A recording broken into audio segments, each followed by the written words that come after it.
Exodus chapter 14. The Red Sea Crossing.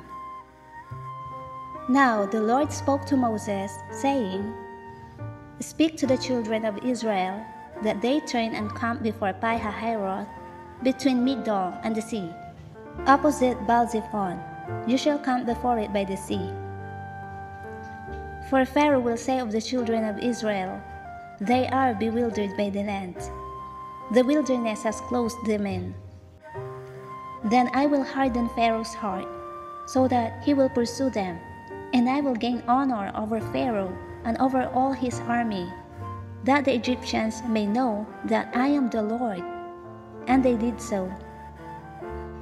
Now it was told the king of Egypt that the people had fled, and the heart of Pharaoh and his servants was turned against the people. And they said, "Why have we done this, that we have let Israel go from serving us?" So he made ready his chariot and took his people with him. Also he took 600 choice chariots, and all the chariots of Egypt, with captains over every one of them. And the Lord hardened the heart of Pharaoh king of Egypt, and he pursued the children of Israel, and the children of Israel went out with boldness. So the Egyptians pursued them, all the horses and chariots of Pharaoh, his horsemen and his army, and overtook them camping by the sea beside Pi Hahiroth, before Baal Zephon.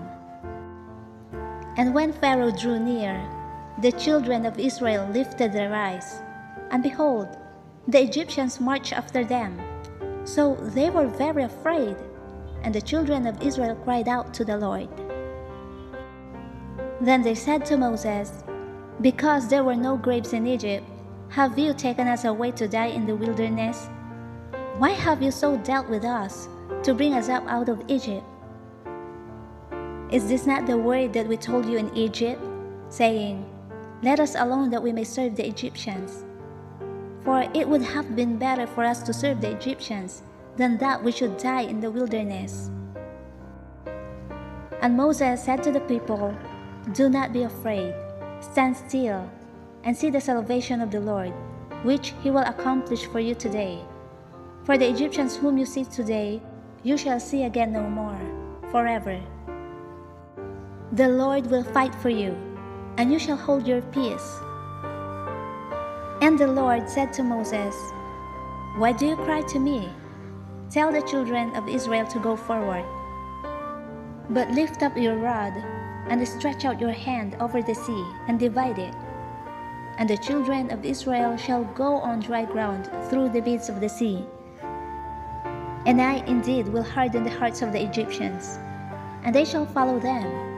So I will gain honor over Pharaoh and over all his army, his chariots, and his horsemen. Then the Egyptians shall know that I am the Lord, when I have gained honor for myself over Pharaoh, his chariots, and his horsemen." And the angel of God, who went before the camp of Israel, moved and went behind them.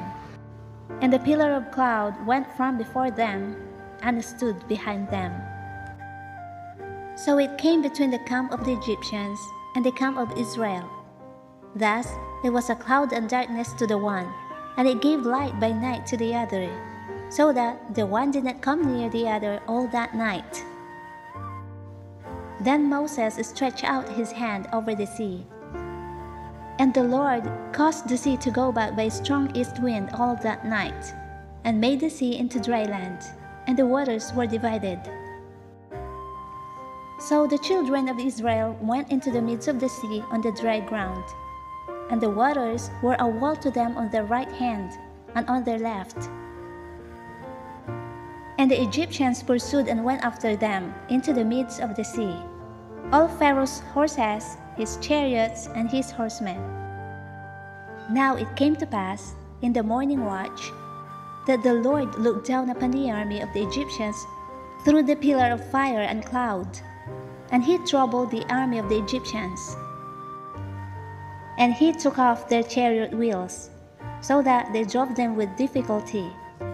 And the Egyptians said, "Let us flee from the face of Israel, for the Lord fights for them against the Egyptians." Then the Lord said to Moses, "Stretch out your hand over the sea, that the waters may come back upon the Egyptians, on their chariots and on their horsemen." And Moses stretched out his hand over the sea, and when the morning appeared, the sea returned to its full depth, while the Egyptians were fleeing into it. So the Lord overthrew the Egyptians into the midst of the sea. Then the waters returned and covered the chariots, the horsemen, and all the army of Pharaoh that came into the sea after them. Not so much as one of them remained. But the children of Israel had walked on dry land in the midst of the sea, and the waters were a wall to them on their right hand and on their left. So the Lord saved Israel that day out of the hand of the Egyptians, and Israel saw the Egyptians dead on the seashore. Thus Israel saw the great work which the Lord had done in Egypt. So the people feared the Lord and believed the Lord and his servant Moses.